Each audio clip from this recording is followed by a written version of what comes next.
आप चिंता न करो।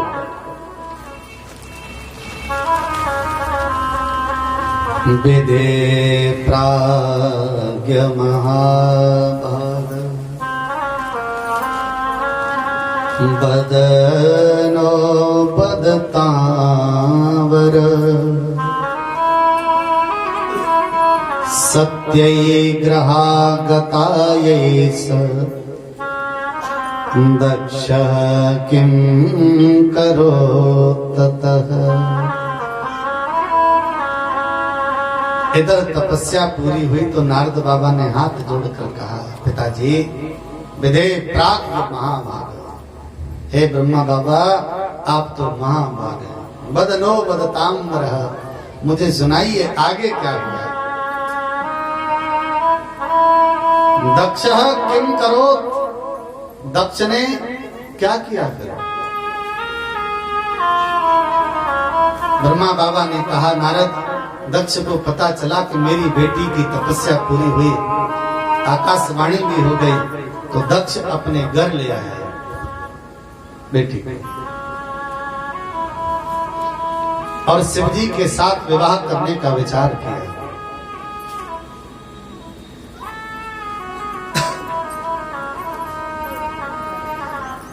इधर शिवजी ने भी गणों को भेजा। दक्ष के पास सूचना मिली कि भाई हम तुम्हारी बेटी को स्वीकार करने की इच्छा रखते हैं। दक्ष को बड़ा प्रसन्न हुआ और दक्ष ने विधि विधान के साथ में अपनी बेटी की लगन भोले बाबा से जोड़ी।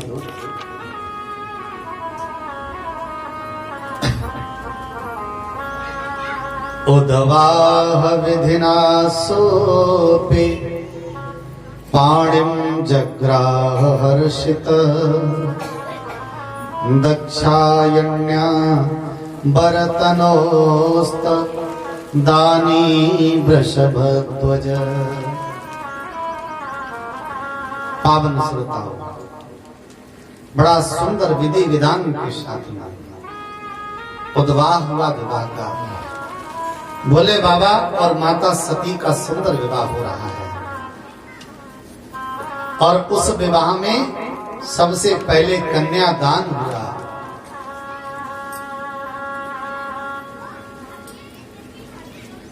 कन्यादान स्वीकार किया भोले बाबा ने।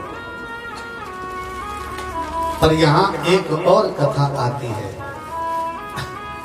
कन्यादान स्वीकार कर लिया और यहाँ पांडित्य कर्म कौन कर रहे हैं मालूम है? स्वयं ब्रह्मा बाबा। प्रेम से बोलो ओम नमः शिवाय। ओम नमः शिवाय। ब्रह्मा बाबा पंडिताई का काम कर रहे हैं और ब्रह्मा बाबा पांडित्य कर्म करते करते माता सती की तरफ देखने लगते हैं। और विचित्र बात ये रही कि माता सती मंडप के नीचे घूंघट करके बैठी हैं। कैसे बैठी हैं? घूंघट करके बैठी हैं। ब्रह्मा जी ने धीरे से देखा पैरों की तरफ, तो माता सती के चरण बड़े सुंदर हैं। अब ब्रह्मा बाबा मन में विचार करने लगे, जब पैर इतने सुंदर हैं तो मुख कितना।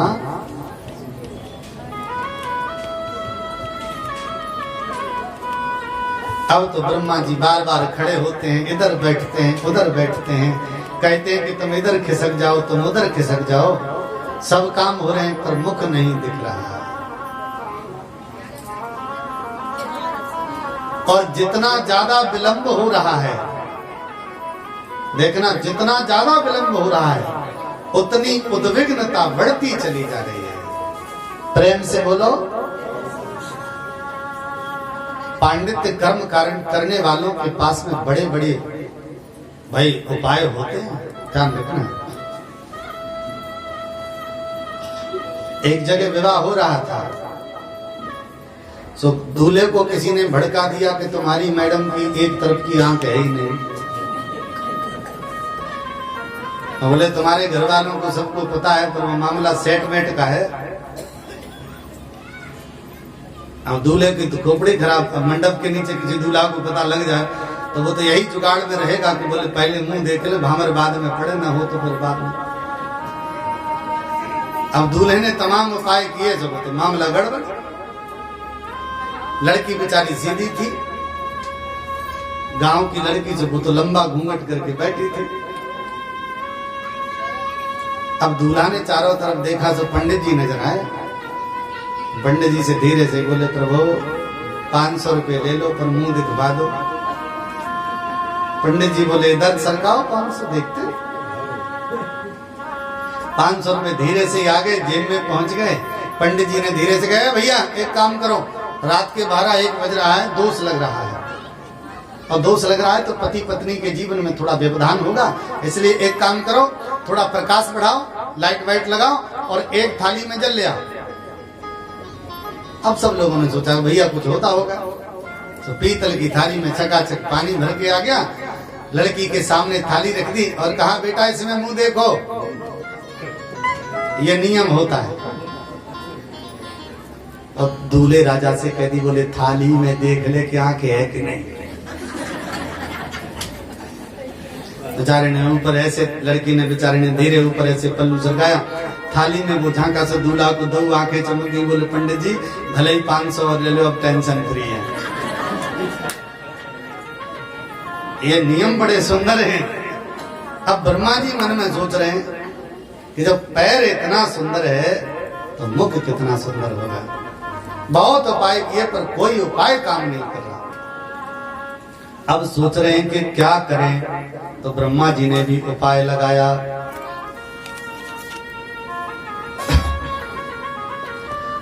आर्तेन धनानि भूरीणि छित्त्वा तत्र विभावशम् स्वल्पाज्याहुत विन्यासादा द्रव्यो भवस्तथा। ब्रह्मा बाबा ने हवन की तैयारी शुरू कर दी। प्रेम से बोलो ओम नमः शिवाय। हवन की तैयारी, आत्रे धनानि भूरिणि छित्त्वा तत्र विभावशम्, और इशारा कर दिया, बोले लकड़ी ले आओ हवन के लिए, समिधा ले आओ। समिधा आ गई, पीपल की लकड़ी समिधा। ब्रह्मा जी ने पानी में डलवा दी। देखो जुगाड़ बनाता, लकड़ी पानी में डाली, सब वो गीली हो गई। इधर हवन कुंड तैयार होकर धीरे धीरे अग्नि प्रवेश हो रही है। अब ब्रह्मा जी गीली गीली लकड़ी ऊपर से डालने लगे और बीच बीच में हवन भी करा रहे हैं, स्वाहा, छोड़ो भैया, और एक लकड़ी गीली ऊपर से स्वाहा। अब ईमानदारी से बताओ अग्नि कितनी देर तक रहेगी? थोड़ी देर आहुति चली और अग्नि हो गई शांत। और जो अग्नि शांत हुई, फिर हुआ मंडप के नीचे धुआं। अब ब्रह्मा बाबा मन में विचार कर रहे हैं कि धुआं होगा तो ये हाथ डालेगी तो मुंह दिख जाएगा। पर बेटी ने ऊपर से ही ऐसे करके माता रानी ने आंखों का उन्मीलन कर लिया पर मुंह नहीं दिखा। अब मारे गुस्सा के और लकड़ी रख दी, स्वाहा वो। अब भोले बाबा बेचारे कुछ नहीं कह रहे हैं, क्योंकि भाई देखो जिसका विवाह होता है वो बोलता नहीं।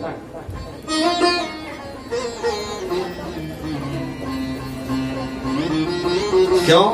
ये हमें मालूम है। हम जब अपनी शादी में गए तो वहां के पंडित को पता था कि भाई जो विवाह करने आ रहे हैं वो आचार्य हैं, कथावाचक हैं। अब वो बेचारा गांव का सीधा साधा पंडित, अब उसका तो दिमाग खराब कि मंत्र अशुद्ध न हो जाए, शुद्ध न हो जाए, टोके। अब वो जैसे जुगाड़ में था कि पंडित जी अकेले में मिले तो बात कर लें। और हम मंडप के नीचे जैसे ही पहुंचे वो हमारी तरफ खिसक के बोले, महाराज हमें कुछ नहीं आता। हमने चिंता मत करो, इस समय हमें भी कुछ नहीं आता। आप तो आराम से जो आता है उसी से काम चलाओ। क्योंकि उस समय ये देखा नहीं जाता कि कौन क्या कर रहा है।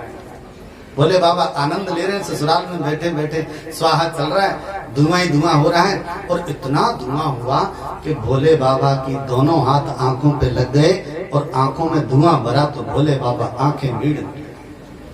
और जो भोले बाबा ने आंखें मीड़ी, ब्रह्मा जी ने लकड़ी डालना बंद किया और घूंघट उठा के सबसे पहले मुंह